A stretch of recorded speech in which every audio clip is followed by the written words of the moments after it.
Welcome, Luke Yamaguchi, to Against the Wind, Doctors in Science Under Fire. It's great to have you back. Yeah, thank you for having me. You are a functional nutritionist, an incredible health educator. I've heard you speak so many times, and you are always so spot on. You really do your research. You're dedicated to creating greater well-being in our world. Thank you for all you're doing in that regards. You're the founder of Gut Resolution. Boy, gut health is so important. And then what I'm excited to have you share with us is you recently published an amazing article on the Children's Health Defender magazine that talked about the risks versus the benefits of COVID-19 vaccines for children. I was hoping you could explain a little bit of the background of what you found that went into that article. Yeah, thank you for having me, Dr. Paul. I'd be happy to do so. So this is my article that was published in the Defender on Children's Health Defense's website. And in my article, I critically examined the risk-benefit analysis that the FDA relied upon to grant an emergency use authorization for Pfizer's COVID-19 vaccine for children 5 to 11 years of age. And I show how the FDA's risk-benefit analysis was deeply flawed and failed to account for critically important factors such as natural immunity. And had the FDA done a legitimate job of weighing the true risks versus benefits, I think they should have concluded that the benefits of COVID-19 vaccination do not outweigh the risks for children in this age group.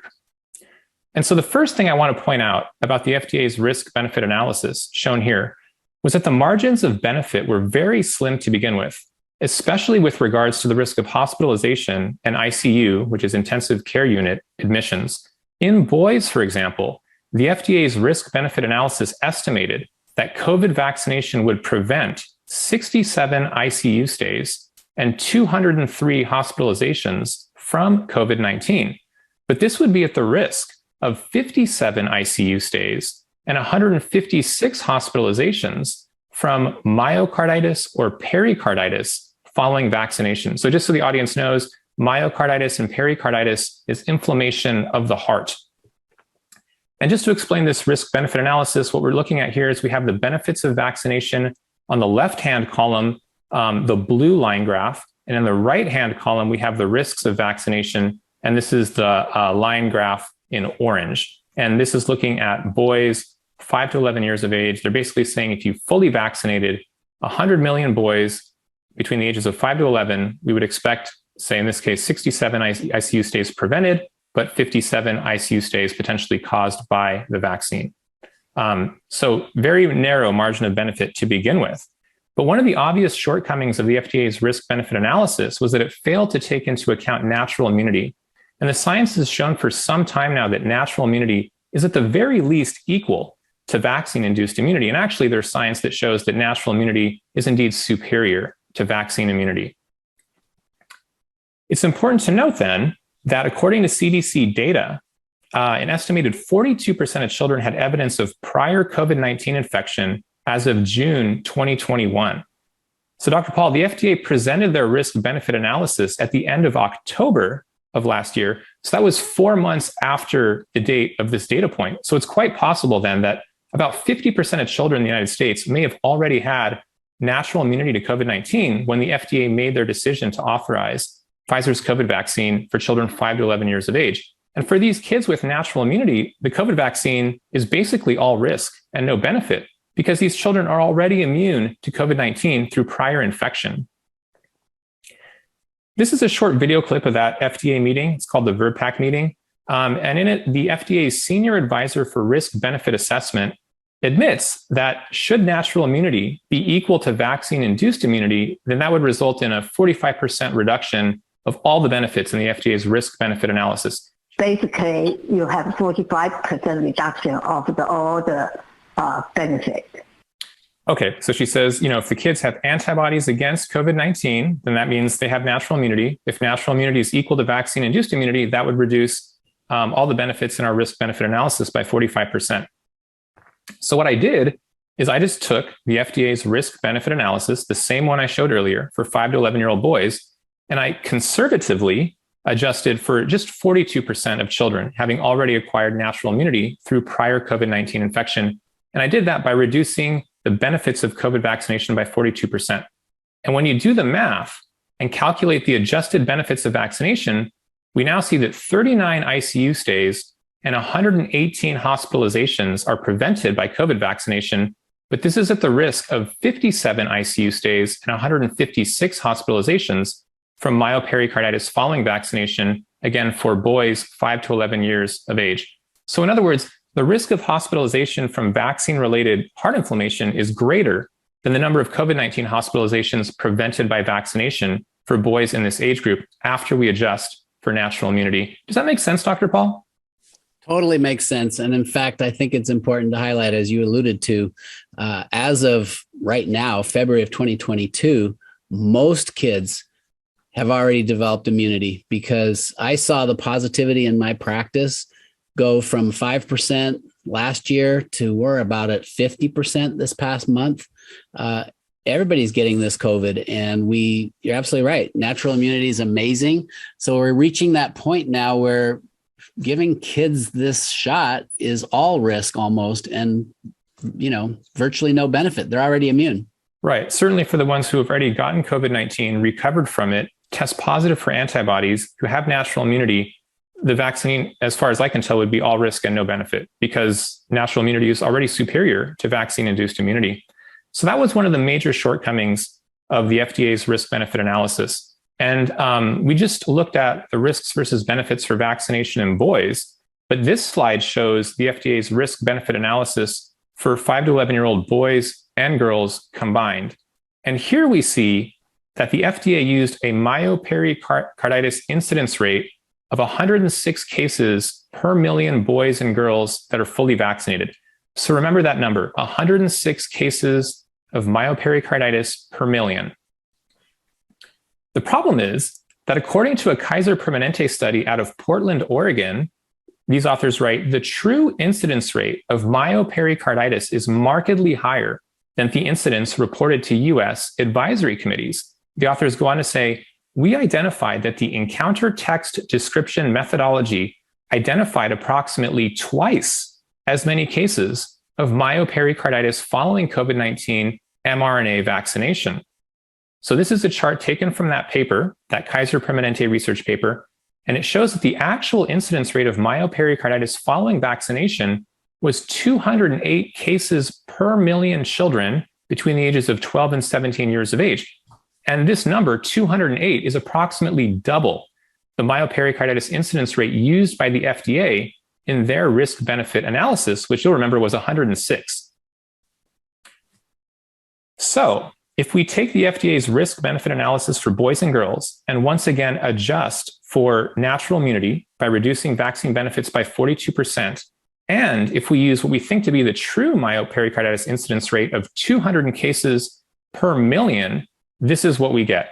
We see that after adjustment, 36 ICU stays and 111 hospitalizations are prevented by vaccination, but this is at the risk of 67 ICU stays and 180 hospitalizations from myopericarditis following vaccination.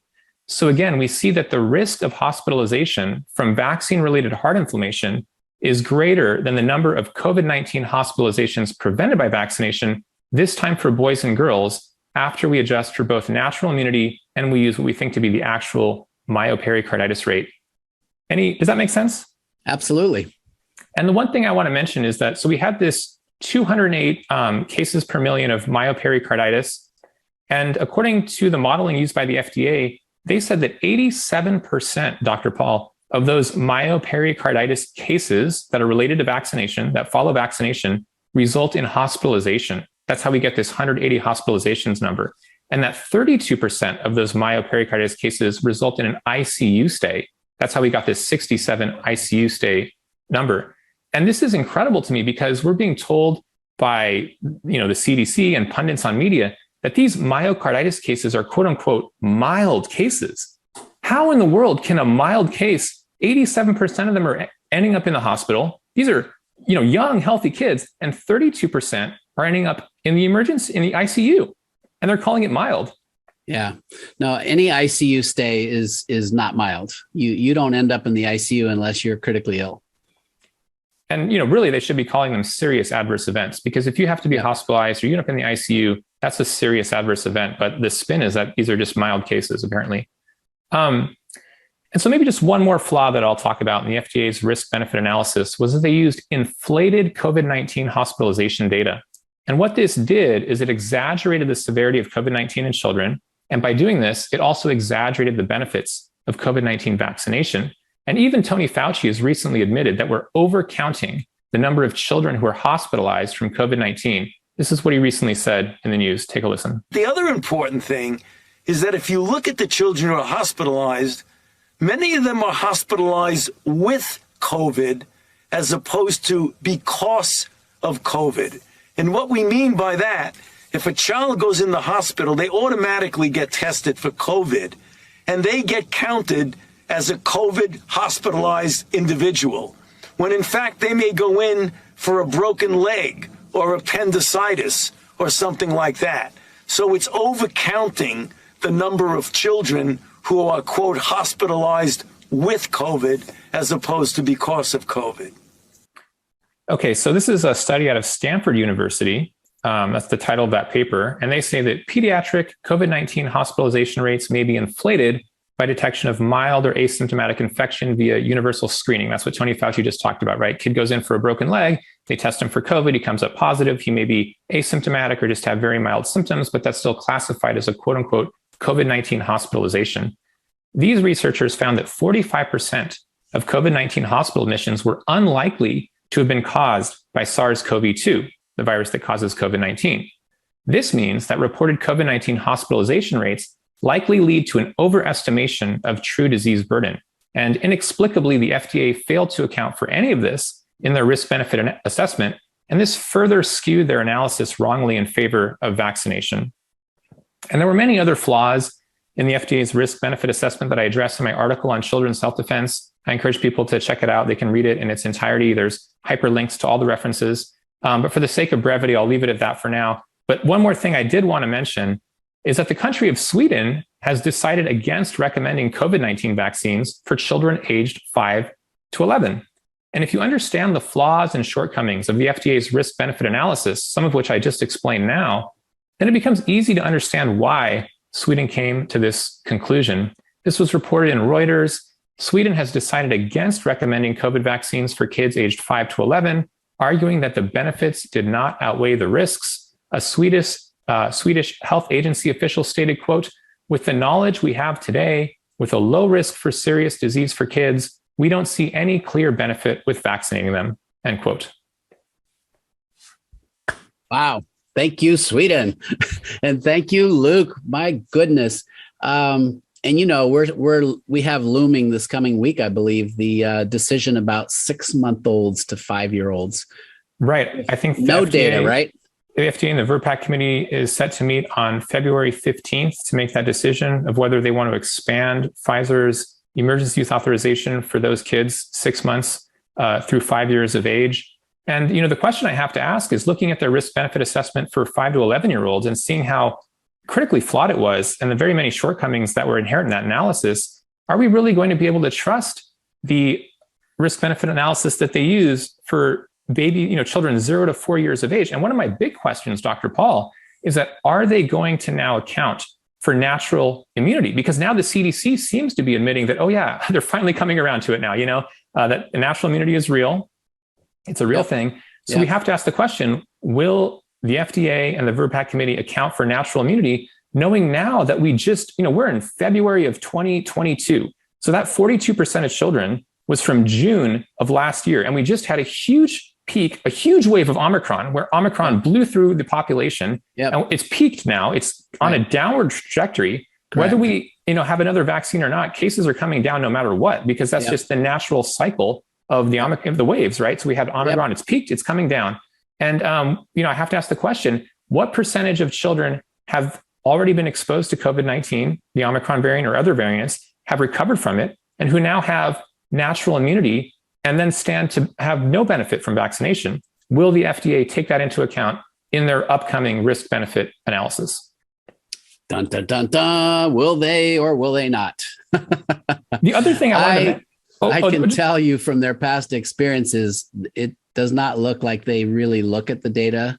They're on a path to make sure this gets recommended and approved so that they can then remove all liability from the manufacturers of these vaccines, because once it's added to the childhood schedule, now it's no longer under emergency use authorization, right? One last thing I did want to mention about the FDA's risk-benefit analysis that was just completely mind-blowing to me was that literally the only risk that they accounted for was myocarditis and pericarditis. They didn't account for any other risks of vaccination. They didn't account for all of the known vaccine adverse reactions. We're talking, there would be, Dr. Paul, if you fully vaccinate 100 million children, 5 to 11 years of age, there's going to be hundreds of thousands of instances of moderate to severe injection site pain. There's going to be tens of thousands of cases of fever, fatigue, headache, diarrhea, chills, vomiting, muscle and joint pain. And that's just the vaccine, the known and acknowledged vaccine adverse reactions, not to mention other vaccine adverse events, such as anaphylaxis, syncope, lymphadenopathy, Bell's palsy. They didn't account for any of it. Yeah. Isn't that amazing? It's just unbelievable. Parents, if you're watching this show, you have to be the defender of your kids, because we cannot trust the government agencies. They appear to be captured. There's no other explanation for it. I know there's good people working in these agencies. What they have over these people's heads, I do not know, but it doesn't make any sense. I mean, Luke, you and I can look at the data and go, it's clear as could be. We've got a problem with this vaccine. It's very dangerous. Well, thank you, Luke. This was really important information. I think the world is going to be really better off for having had you do this deep dive and making this so clear for everybody. So thank you, Dr. Paul. Yeah, thank you for having me on your show and getting the word out to your audience. If people want to follow my work, they can check out my website, gutresolution.com. And I also recently gave a speech at the Unite for Medical Freedom Rally at the Oregon State Capitol building on February 1st. And if people want to check out my speech, they can go to my website, darksidevaccines.com, click on the media tab, and they can find my speech there. Phenomenal speech, by the way. I listened to every word of it. You did a master job there. Very well done. Thank you, Dr. Paul. So thanks again for being on the show. Appreciate it. God bless.